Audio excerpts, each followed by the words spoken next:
Maulang hapon po sa inyo mga kaparokya. Isang malungkot na balita po para po sa showbiz industry, pati na din po sa Philippine basketball. Ang dating sidekick po ng Tito Vic and Joey ay pumanaw na. Yan po ang pag-uusapan natin mga kaparokya, pati na din po ang TV ratings na lumabas nitong araw po ng Biyernes.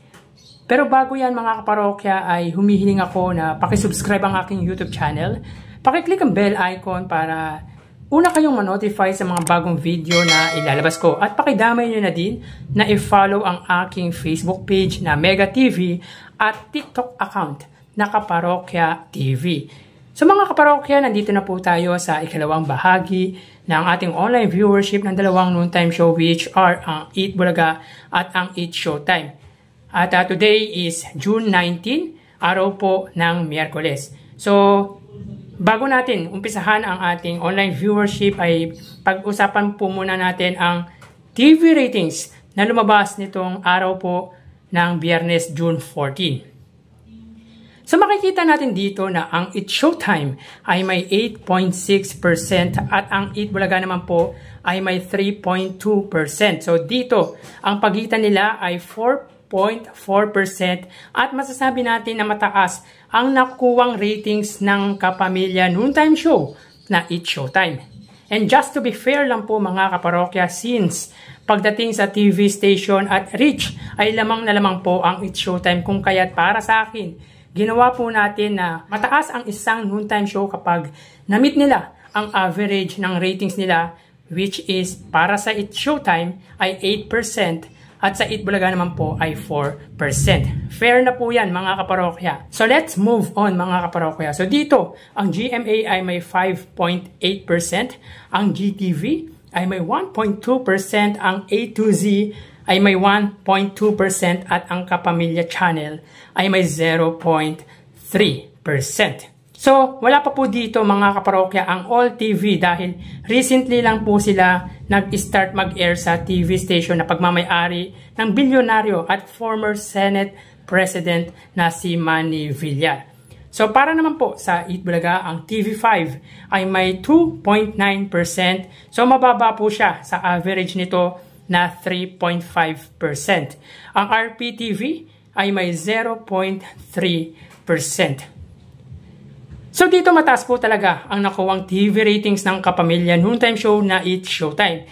Sa mga viewers ko po, pasensya na po kung sa tingin nyo ay bias ako. Pero aminin ko po sa inyo na kahit Eat Bulaga po ang nasa puso ko, ay patas po ako. Hindi po ako nagko-content ng negative para sa both noontime show. Kung negative issue yan, ay sinusubukan ko po na maging positive po ang way or pag-deliver ko na pwede kong maging reaction sa bawat issues ng dalawang noontime show or noontime show host.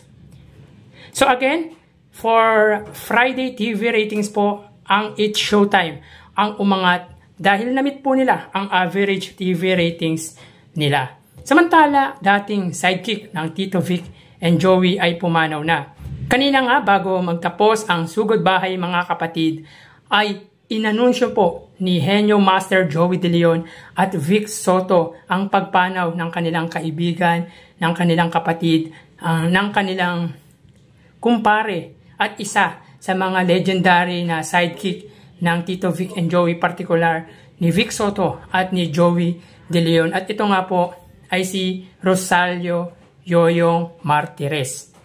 Si Yoyong Martires po ay namatay sa edad na 77 kung saan pinanganak ito noong September 9, 1946 at namatay kahapon June 18. So si Yoyong ay dating professional basketball player na naglaro sa iba't ibang team sa PBA or Philippine Basketball Association. And after his stint in Philippine basketball ay naging sidekick siya ng TVJ or ng Tito Vic and Joey, particular nga kina Vic Soto at Joey De Leon sa ilan nilang mga pelikula. Naging Vice Mayor din po ng lungsod ng Pasig at matagal na ding naglingkod bilang konsihal ng nasabing lungsod. So lahat na po, pinasok na po ni Yoyong Martires. Dati po siyang professional basketball, dating artista at naging politiko. So, mga parokya, my deepest condolences to the family of late Yoyong Martires. So tara ating alamin ang online viewership ng dalawang bigating noontime show. Para sa Itbulaga under TVJ Facebook page na may 2.5 million followers at sa It Showtime na may 18 million followers. So as of 1:53, ang It Showtime po ay may kasalukuyang segment na especially for you. Samantalang ang Itbulaga naman po ay may segment na Sugod Bahay Mga Kapatid.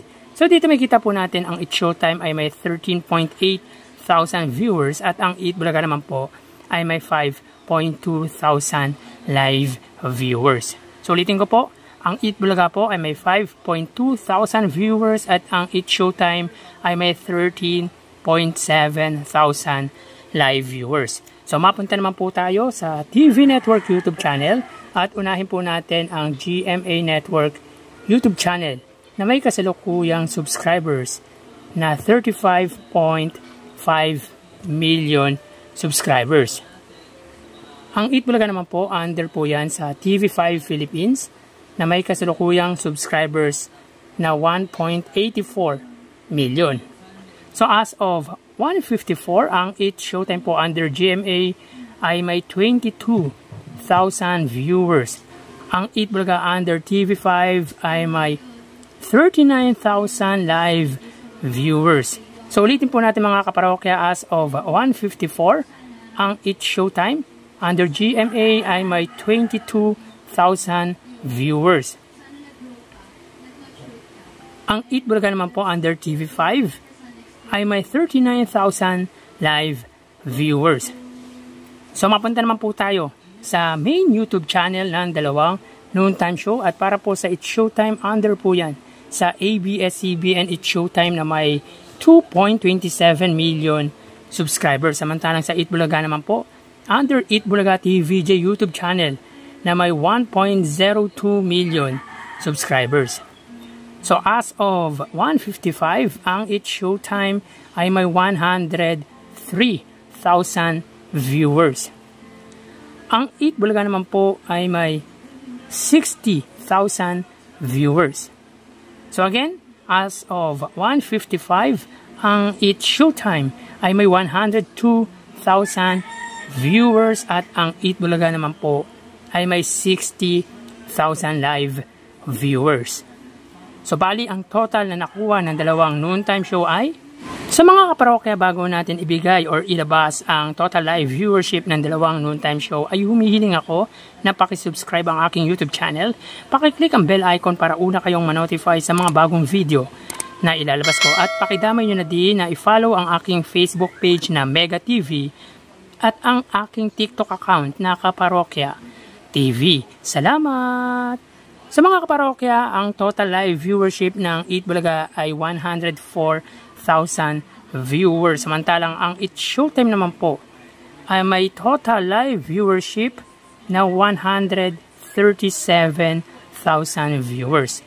So ulitin po natin mga kaparokya, ang Itbulaga ay may 104,000 viewers at ang It Showtime po ay may 137,000 live viewers. So, mga kaparokya, sa episode po ngayong Miyerkules ay nandyan na po si Vice Ganda, kung kaya't bumalik po ang viewers nila sa kanilang main channel sa YouTube na ABS-CBN It Showtime ng 100,000 viewers. So, yun po ang average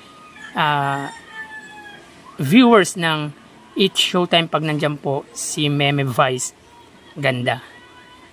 So yan po ang lumalabas sa kanilang online viewership, at mamaya magpabalik po tayo sa huling yugto ng ating online views update ng dalawang noontime show.